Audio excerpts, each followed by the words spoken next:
করবে। আর সুরাজদার এই যে র্যাপিং গাড়িটা কিন্তু অসাধারণ। তো গাইস দেখতেই পাচ্ছ, অর্ণব শুধু রাইডিং করে না, ব্রিজের ওপর ট্রেকিংও করে। ওই পারে মেঘ জমেছে দেখে মনে হচ্ছে বৃষ্টিও হবে। আর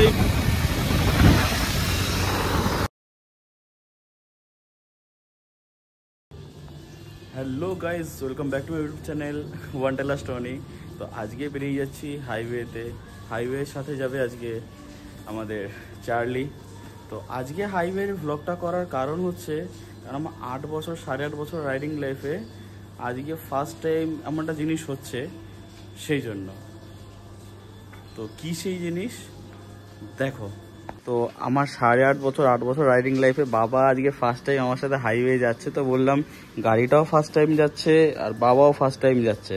তো কেমন লাগছে তোমার? ভালো লাগছে, একটা অন্যরকম অভিজ্ঞতা হচ্ছে। এর আগে তো কখনো বাইকে যাওনি। আর বাবা নতুন হেলমেট আজকেই ফার্স্ট টাইম পরেছে, এমটির থান্ডার 3।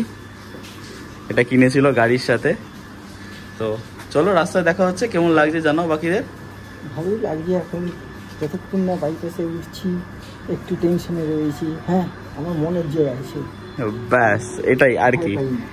ঠিক আছে, রুবি পেট্রোল পাম্পে দাঁড়িয়ে আছে সুরাজ দা, তার সাথে দেখা করব। দাদা কোনো পার্সোনাল কারণে আজকে যেতে পারছে না, তো দাদার সাথে বাই বাই বলে বেরিয়ে যাবো। ধুলাগড় টোল প্লাজায় অর্ণব অপেক্ষা করছে, ওকে ওখান থেকে ক্যাচ আপ করে আজকে যাবো আমরা কোলাঘাট। তো চলো। তো গুড মর্নিং। আর এই যে দেখা হয়ে গেছে সুরাজ দার সাথে। তো সুরাজ দা পার্সোনাল কোনো কারণে যেতে পারছে না, নেক্সট রাইডে অবশ্যই জয়েন করবে। আর সুরাজদার এই যে র্যাপিং গাড়িটা কিন্তু অসাধারণ হয়েছে, রিলও দিয়েছে। হ্যাঁ, এটা ভালো রিলও দিয়েছে, সকালবেলা রিলটাই দেখছিলাম। তো তো চলো টাটা। হ্যাঁ চলো টাটা। হ্যাঁ দেখা হচ্ছে পরে, নেক্সট টাইম শিওর। টাটা। আচ্ছা ঠিক আছে চলো। তো আমরা ধুলাগড় টোল ক্রস করে পেয়ে গেছি অর্ণবকে। অর্ণব এখানে অনেকক্ষণ ধরে অপেক্ষা করছিল। আমাদের রাস্তায় কিছু সমস্যা হয়েছিল, যার জন্য আমরা একটু লেট হয়ে গেছি।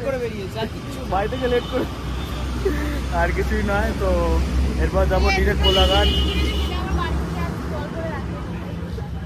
তো এখন যাবো কোলাঘাট অনেক দিন পর। আর এছাড়াও কোলাঘাটের ব্লগ দিলাম একটাই কারণে, যে বাবা লাইফে ফার্স্ট টাইম হাইওয়ে যাচ্ছে। আর সেকেন্ড কথা, আমিও আমার চার্লিকে নিয়ে ফার্স্ট টাইম হাইওয়েতে উঠেছি, তো সেই কারণেই ব্লগটা বানাচ্ছি। তো চলো, আজকে গোপ্রোটাও খারাপ, যার জন্য এখন ওরকম মোটর ব্লগিং সেটআপ দিতে পারছি না। তো চলো টাটা, তাই কোলাঘাট গিয়ে দেখা হচ্ছে। কেমন লাগছে এতটা অব্দি এলে? প্রায় বাড়ি থেকে আমরা 40 কিলোমিটার এসছি। ভালো লাগলো, হাই রোডের অভিজ্ঞতা হলো। তো আপনারা দেখতেই পাচ্ছেন আমাদের সামনে চলে এসেছে ফেমাস রাইডার মিস্টার। তো অনেকখানি রাইড করে দাঁড়িয়ে গেছি কোলাঘাটের এই সেই ফেমাস ব্রিজের কাছে। ঠিক আছে, এখান থেকে বেশি দূর নয়, আর 4-5 কিলোমিটারের মতন হচ্ছে। তো এখানে কয়েকটা ফটো ভিডিও তুলবো, যেগুলো তোমরা আমার ইনস্টাগ্রামে দেখতে পাবে shield.anirbane। তো দেখো ফটো ভিডিও, গাড়ির কিছু সিনেম্যাটিক শট নেবো, সিনেম্যাটিক শটগুলো দেখো, আশা করি ভালো লাগবে। তারপর ডিরেক্ট দেখা হচ্ছে খাবারের প্লেটে। আকাশটা কিন্তু আজকে দুর্দান্ত লাগছে সত্যি, একটু রোদ হলেও বাট অনেকটা ভালো ওয়েদার।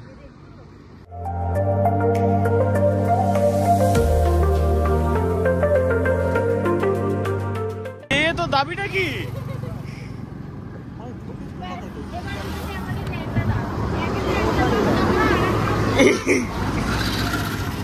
তো গাইস দেখতেই পাচ্ছ, অর্ণব শুধু রাইডিং করে না, ব্রিজের ওপর ট্রেকিংও করে।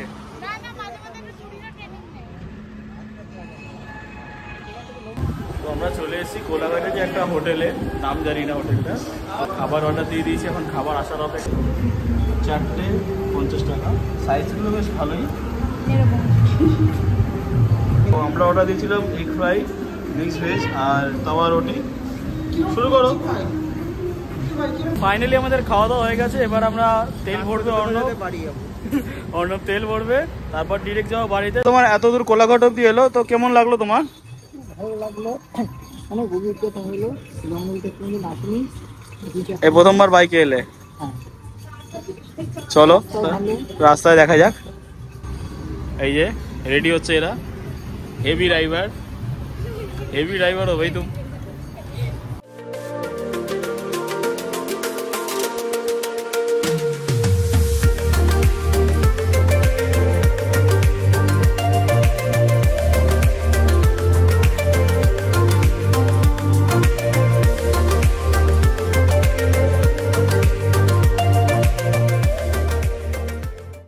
তো গাইস পুরো ভিজে গেছি সাঁতরাগাছিতে, প্রায় এতটা জল গাড়ির হাফ চাকা ডুবতে ডুবতে এসছে, জামা প্যান্ট পুরো ভিজে গেছি। আবার কেটিএমের সার্ভিস সেন্টার যেতে যেতে আবার শুকিয়েছে। কেটিএমের সার্ভিস সেন্টার কেন গেছিলাম পরের ব্লগে বলবো, যদি পুরোটা জানতে ইচ্ছা করে ব্লগটা অবশ্যই পরের ব্লগটাও দেখো। তো আজকের ভিডিওটা এখানে এন্ড করছি, ভালো লেগে থাকলে লাইক শেয়ার সাবস্ক্রাইব কমেন্ট অবশ্যই করো, পাশে থাকা বেল আইকনটা বাজিয়ে থাকো, নতুন আপডেট পেতে ভাইকে অবশ্যই সাপোর্ট করো। চলো টাটা, দেখা হচ্ছে অন্য একটা ব্লগ কেটিএমের সার্ভিস সেন্টারের ব্লগে। কেন যাচ্ছি কেটিএমের সার্ভিস সেন্টার পরের ব্লগেই বলবো। চলো টাটা।